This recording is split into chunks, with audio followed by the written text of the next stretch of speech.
As a current receiver coach, we focus on our mistakes, definitely. The couple drops we had really, to me, stalled drives and, made a major impact in the game. And those are the things that I'm focused on. We did make some good plays down the field when we needed them.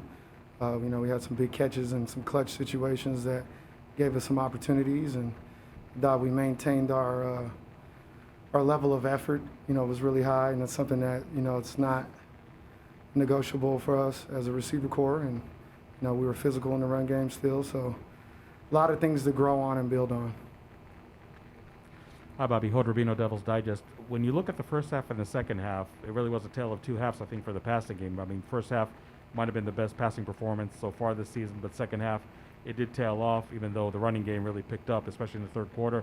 When you looked at the film, was there anything that really stood out as to why the second half was different from a passing game perspective compared to the first? I think it was more of a focus in recognizing what our strengths were offensively as a whole. I think although we made good gains in the passing game in the first half, we did recognize that we were a more physical team at the time in the run game, and we needed to get back to that. So I think it was more the focus of Coach Hill, changing, the focus of being able to run the ball in the second half to keep us in the game. So it wasn't so much of the opportunities and not missing the opportunities, is just more, focus of the run game. Hi, Bobby. Doug Howler at The Athletic. Just in regards to, you've been in the game for a long time.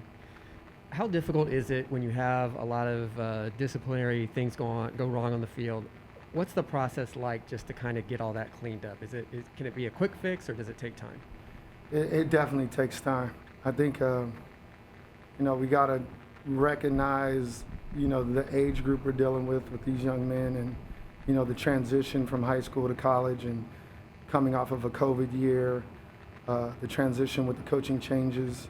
They're dealing with a lot of adversity that they're dealing with. And so, for me, it's trying to find a way to motivate them and understanding that the off the field things and how much they relate to the on the field success. So, I just really continue to try to focus on, their lifestyle, changes, time management, things like that can really carry them, on the football field as well as in life. So there's a transition there. There's a period of learning period that needs to take place, and then, just adapting to some of my expectations, and then how I'm going to be a person that's always on that. I feel like it's non-negotiable for me. I think with, how you relate off the field will definitely directly correlate to how you play on the field. Hey, Bobby. Lena Washington, 12 News. I'm curious from your perspective how you see the players holding each other accountable, especially after, this last loss on the field, off the field, and just, on campus. They're with each other the most. So how have you kind of seen them keep each other in check? That's the biggest challenge, I think, with our group as a whole, finding that leadership, finding that one person to two people that can really grab the group and grab individuals and hold them accountable at the same time, being able to look at themselves and not point the finger or belittle each other, but really try to build. So a loss really challenges that, and that's really what we need. So to say, you hate to lose, but you really try to find the positives out of the loss. And I think that's the one biggest thing is our group individually, and then a team collectively, just holding each other accountable and, not pointing fingers, but constructive criticism that's going to allow us to be better. And Coach, you talk about obviously running the ball more in the second half, but like you're saying, dealing with young receivers, I mean, obviously they want to make plays, they want the ball.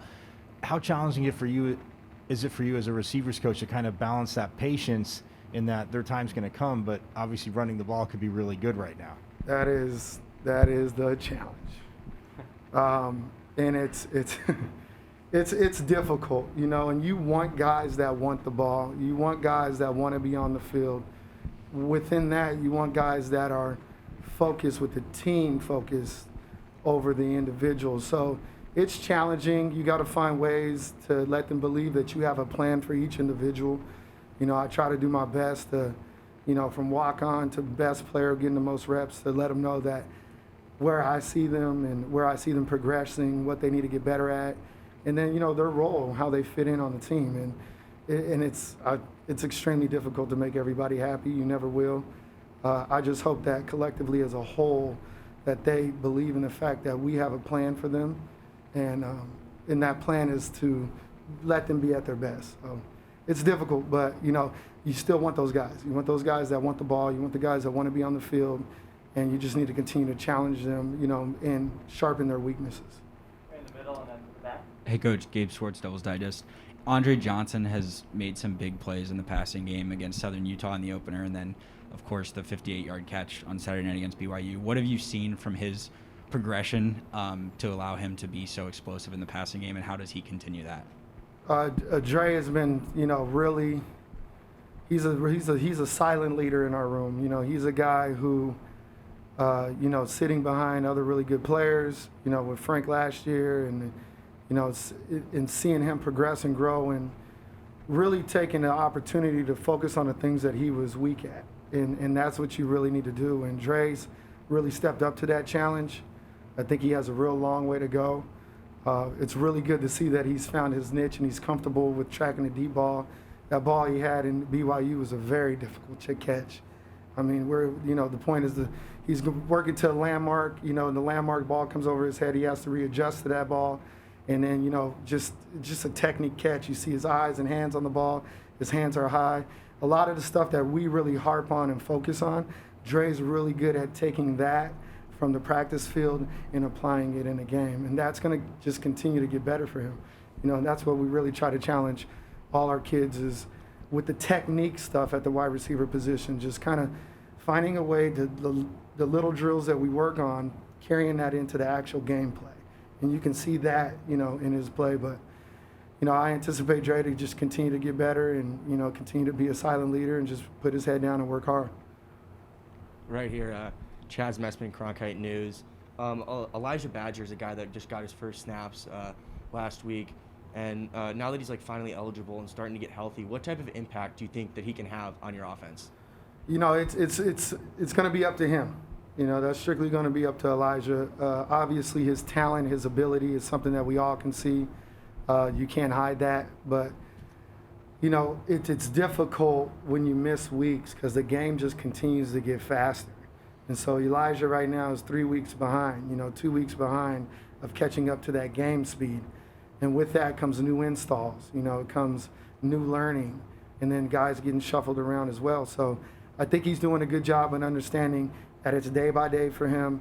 It's minimal opportunities until they become bigger. And then the more we give him little bits and pieces, the more that he shows us he can handle, the more he'll play.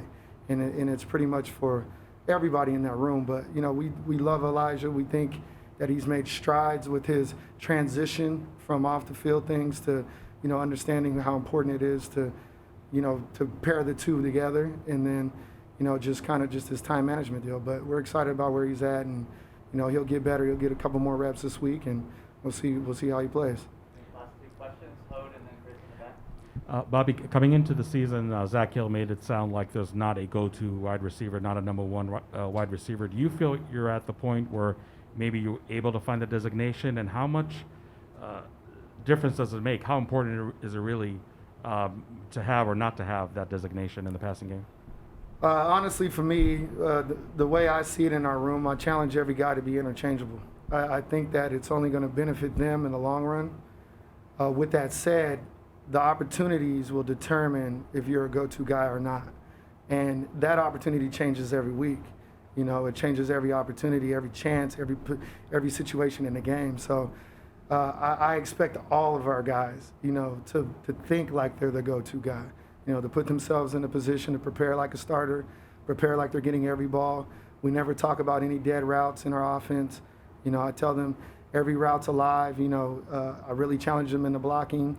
And so a lot of that is the more they play, the better they play, the more opportunities they'll get. So obviously we like to target some guys in some certain areas, use their strengths and some weaknesses. Some guys are faster than others. Some guys are taller than others. But as a whole in general, I just really challenge them all to be the go-to guy, and just be ready for your opportunity. Bobby, what stands out about Colorado's coverage schemes and personnel? Personnel's tricky. You know, they change a lot of. They change it. It varies. You know, they go from a 3-4 to a 4-3. You know, they got different down linemen. They move things around a lot. So we just got to be prepared to really bring our offense to them. I think, you know, really find a way to settle down and do what we do really well. You know, trust our eyes, trust our training. You know, see what we see, because they're going to twist it up. They're going to mix it up. And then, you know, seeing last week how BYU did a ton of drop 8 on us, we anticipate probably some of that, especially after taking a loss. So we're just got to be prepared for absolutely everything.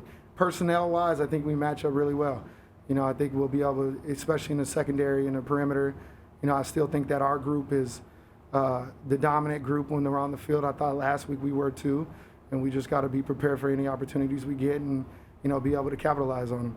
So, you know, I think it'll be a good game.